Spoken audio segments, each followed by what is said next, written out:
Hey guys, Tuesday, miserable outside. I have a song now for Mother's Day.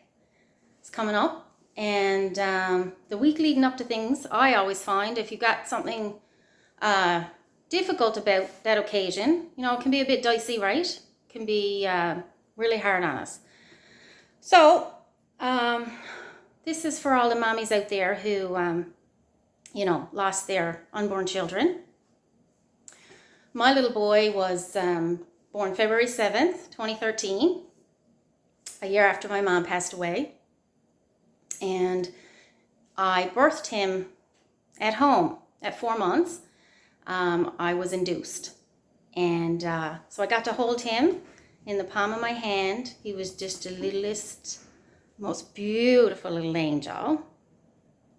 Just like his little brothers, just miniature, honest to God, absolutely beautiful. So this is his song.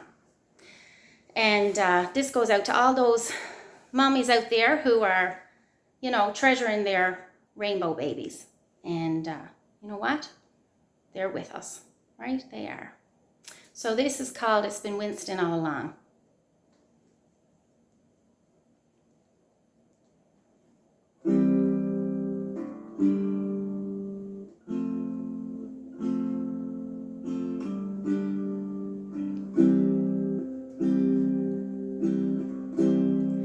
More losing than I've gotten,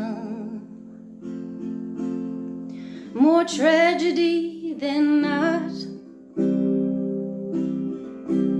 but I'm grateful for my lot. Just wonder how I got this far. It's been Winston all along. Turn me right when I've been wrong. Whispers, Mama, you are strong. It's been Winston all along. It's been Winston all along. When my old self falls apart, whispers, Mama, sing your songs. It's been Winston all along. I'm told I'm soft at heart, hard on myself when things go wrong. But I'm lifted higher like a choir. Some way, somehow I'll carry on. It's been Winston all along. Turn me right when I've been wrong. Whispers, Mama, you are strong. It's been Winston all along. It's been Winston all along. When my old self falls apart, whispers, Mama, sing your songs. It's been Winston all along. It's been Winston all along. Turn me right when I've been wrong. Whispers, Mama, you are strong. It's been Winston all along. It's been Winston all along. When my whole self falls apart, whispers, Mama, sing your songs. It's been Winston all along.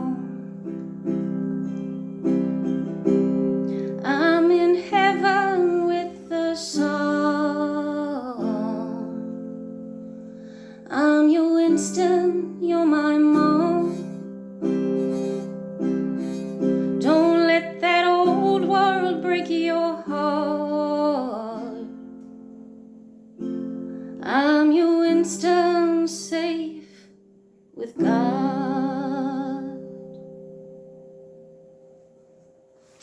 And that's from my little Winston. I'm going to tell you the story of Winston now. It's pretty beautiful. So after my mom passed away in January of 2012, I went up to Ottawa that May. My mom was my absolute best friend. And the last 2 years of her life, we were absolutely inseparable. We both weren't doing very well. Of course, you know, she had cancer and she was going through chemo, and I had had a very severe flare-up of fibromyalgia, and I was just barely functioning. But we had each other. And but after she died, I had to go up to Ottawa and be with my very, very dearest girlfriend and my mother-in-law. So while I was up there, my friend, I said, I want to do a Bowen therapy on you. It's a therapy I learned while my mom was sick and my dad was sick, to help them with their pain, because it had really helped me through the years of fibromyalgia with my nerve pain. So I was doing the treatment on Deanne, and it works on the nervous system, and it's a great release of tension, and, you know, gets everything to relax, right from sort of like fight and flight to, you know, relax. And so I do a little treatment, and I leave the room, and then I come back in, and that's what I do. I come back and forth and give the body a chance to relax. So I come in, and Deanne's crying. Oh my God, it's all right, you know, it's normal, right? You're releasing. I said, I'll let it go. Your mom's here. Your mom's here. All right, Deanne, it's okay. You know, this wasn't like mind-blowing for me, because Mom was with me from the moment she died. Like the day after her funeral, well, the day of her funeral, she had me drove, sing. You gotta sing, love. Let them sing. I want my family to hear you sing. I was like, all right, you want me to sing at your funeral? Like, what do you think I'm made of? So anyway, I did it because she had me drove. And then the day after we laid her to rest, I was watching the crows and the gulls out tearing apart the garbage, right? And I said, Mother, now you show me something. Now you show me that you're here. And my pussycat was in the window, Lila, and I was petting her, and she's a beautiful Maine Coon, right? And Mother hated cats. Lord Jesus, did she hate cats. Frightened to death of them. So I was petting Lila and joking with her. I said, Lila's here too now. You just show her. You show her now what them birds can do. So not a word of a lie. A woodpecker came down on the window that I was looking out, and he bent over and looked me in the face. I jumped back, running through the house. Mother's here, Mother's here. My mother-in-law came along, and we had a cry, and it was absolutely beautiful. I hadn't seen a woodpecker before or since. And while my mom was sick and she was in the hospital, out to health sciences, she used to talk about, she wished that the woodpecker would come to her window. She used to talk about these two woodpeckers. And I used to think to her, boy, that the lad's doing you a lot of good. Right? Them drugs are good. But, no, see, the connections. So she came to me as a woodpecker, so I'd know. Anyway, I said to Deanne, it's all right. You know, it's okay. No, your mom says she needs to have a baby. I says, you tell Mother there's no fucking way. And then I hears Mother, I hates when he uses that word. And I says what I always says. Well, you know what? If I'm comfortable around you and I feels like good myself, then that's how I talks. So just be glad I likes to talk to you. Anyway, I said, Mother, you just died in January. 3 weeks later, Father's diagnosed with early onset Alzheimer's. I mean, we knew something was up, but here he was at like 95th percentile for demented. I mean, the poor man, right? I don't know how he got through Mom's sickness. I have no idea. It's tough as nails as far as I can figure. I said, he's home in the house. He's going to have it burnt down. He's going to have himself killed. He goes on down the road. He don't know how to use a bank card. He says people are trying to drive him out the road. I said, like, I got to get this sorted, right? So, you know, Mother, you know the pain I've been in. I know better since you died. I'm not going to be any better. It's been going on for years. There's no kids in my future, right? Leave me alone. So that was that. Deanne's like beside herself, right? My God. your mother's here.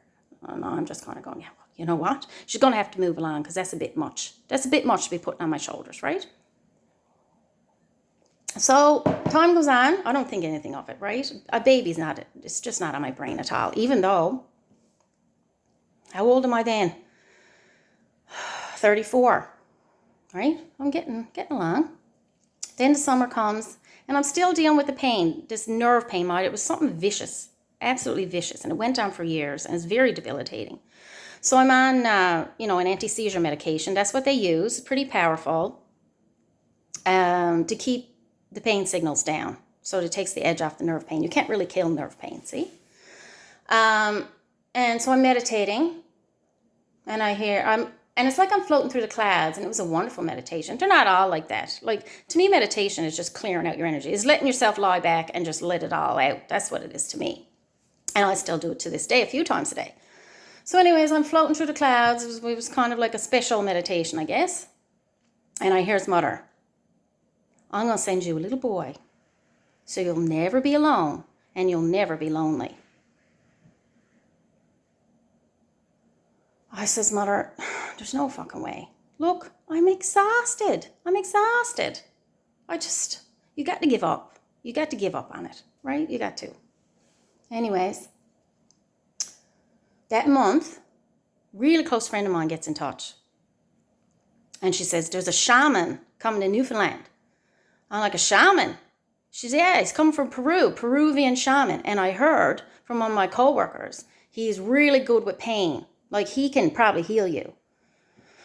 So I'm like, yeah, likely story, right? I've done it all. I've taken every medication. I've done every complementary therapy. I'm meditating. I'm fucking communing with spirit. I'm doing whatever I can do, right? I'm just trying to get through the minutia of my life because I'm in so much pain.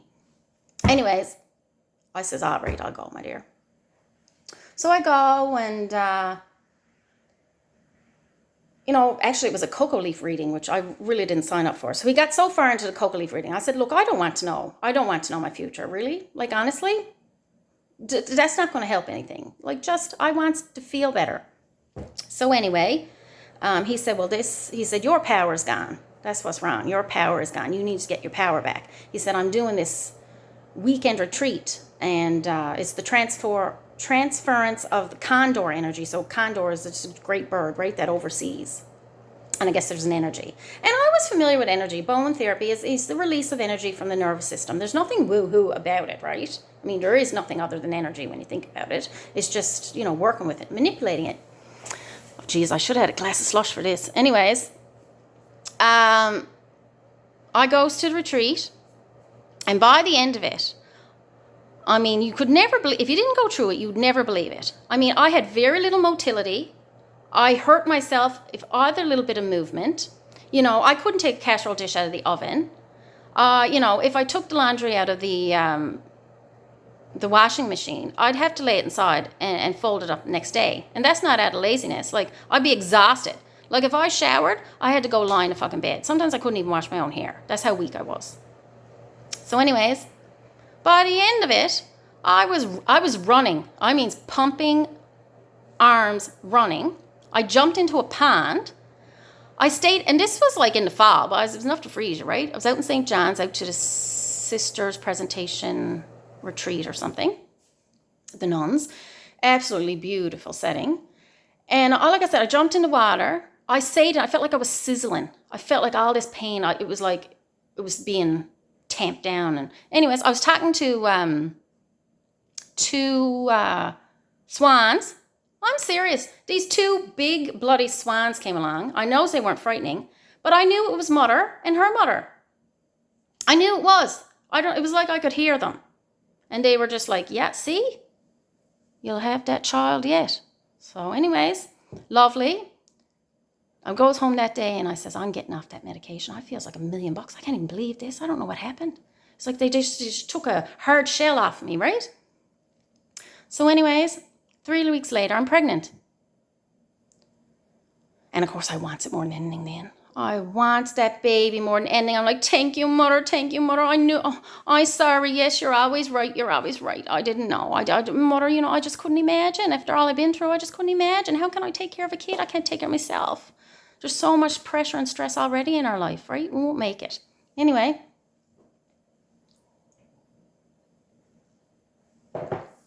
So, as the fall moves on, I don't know if I had a sixth sense or whatever. I said, God, I'm really grateful for this gift, right? I said, but Mother's up there in heaven. She's gone before any of her siblings. She got her mom and dad. I could picture them. I used to picture them. They're in heaven, but they're in the house from Musgrave Harbour, and the three of them are living together, right? They're looking over all of us because, there's no better people in the world than Nan and Pop Moland, right? And Mother. So anyways,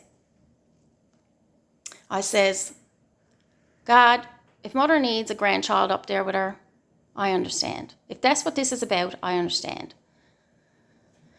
Anyway, after Christmas, we had a great Christmas, great New Year's, expecting this baby, right? We had the nursery painted, lovely grey, beautiful white furniture, absolutely in our glee. We'd been through hell for years and years and years with, both of us with chronic health conditions, sickness, loss, everything under the sun. And then we found out through an ultrasound that little Winston had passed. And, but my body was holding on to him. I was holding on to him. He was holding on to me, I suppose. I don't know. And then I waited another week. And like I said, I was 4 months pregnant. Like, that's pretty far along. I could have got a D&C. That's sort of like, to remove. But I knew it came with risks. And like I said, I was already 34 years old. And now I knew how much I wanted a baby. Oh, my God. There's nothing else I wanted in the world then.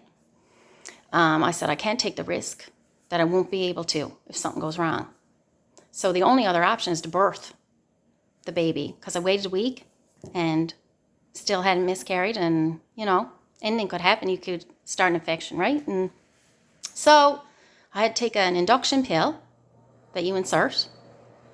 And husband went on to sleep, and I labored all night, just like you'd labor at the end of a full pregnancy.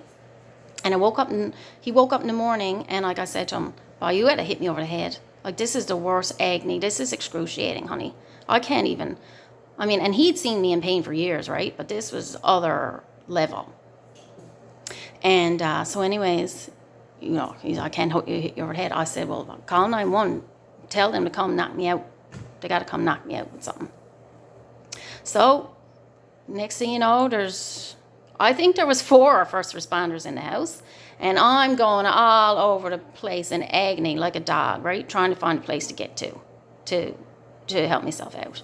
And, they tells me they can't hit me over the head with a shovel. So, Anyway, then all of a sudden, relief. Just like pure peace and relief. And I go in the bathroom. And I have the opportunity to hold my little baby in my hand. I had birthed him. So I'm sitting on the toilet in old Hanes tank top or something. My husband's sitting up on the washing machine trying to get away from me because, he's just traumatized. And the first responders looked through the bathroom door, and I'm holding little Winston in my hand going, "Oh my Jesus, look, oh my Jesus, look at him, he's perfect looking." And they said, "Well, you probably don't know his little boy." I said, "Hold on now." And he had 2 little knees, and I opened up his little knee, took him apart, and a little grain of rice, eh? Oh my God. Absolutely beautiful. And I don't know. I know with anatomy and stuff, I think they all starts out a boy, honestly. But to me, he's my little boy. And, after that, I really felt like it was a great gift from God. That week I'd said to God, I understand now that my little boy he's gone on with Nan, Bernie, but, I wants to see him. That's all. That's all I ask. I wants to see him. And I got to see him. So, I'm telling you all this for a couple of reasons, because I don't think people talk about what they need to be talking about. Honest to Jesus, life is like a running commentary of bullshit, right? I swear to God, the stuff that people talk about is like every thought in their head comes out their mouth. And if you barred their mouth, it'd come out their asshole. Like, honestly. Like, and just shit. Literally, like shit you don't even need to be talking about. You know? And all this time now we're home, I hope everybody's talking about stuff. I really do. Like, a quarter of pregnancies end in miscarriage. If you're over 40, half pregnancies end in miscarriage. And, you know, I've never talked to anyone about this. And I'm sure a lot of women don't feel they can. It's morose. Oh, you know, don't want to, geez, you're a bit squeamish. Well, Lord Jesus, right? No, you got to be able to talk about this stuff. And the other side of it is like, you know, after Winston passed away, you know, Mom said she was going to send me a little boy and he'd always be with me. And when you think about it, that's the only way he can always be with me, is in spirit. You know, your child can't always be with you in this world. So it was absolutely magical. It's an absolutely beautiful story. And even though since then, my dear, life was more of a cluster of fuckery than ever, honestly, you know, he's been with me, right? Absolutely with me. And when I wrote that in the phone, he was saying, Mama, sing your songs. And I was saying, Winston, honey, Mommy can't. I wish I could for you. I'd do anything for you, Winston. But Mommy can't. And it's just too much in Mommy's life. And I'm sorry I'm disappointing you, but I just can't. You know, just like I told Mother, no fucking way. Having a baby. You're cracked, Mother. You're cracked. And now, same thing with Winston. You know, I'm back to doing what I absolutely love, which is singing songs and sharing them. And I've absolutely come right out of, you know, such very dark places. And I remember for many years saying to God, I promise if you get me through this, I will talk about it. Because it's not my favorite thing to do, right? It's not my favorite thing to share. But it's becoming my favorite thing because you guys are getting back to me saying it's helping. Right? Because we're all going through this old stuff. And we're not talking about it. Right? Anyway, Mommy's Day is coming up. Don't feel guilty if the only thing you want is to be alone. You know? Don't. You're a mom. You're perfect. You're best kind. You got this. And for the love of God, don't be hard on yourself, okay? And if you got a little rainbow baby in heaven, and you wants to talk about your little rainbow baby, you talk about your little rainbow baby, okay? There's no guilt or shame. I love you. All of you.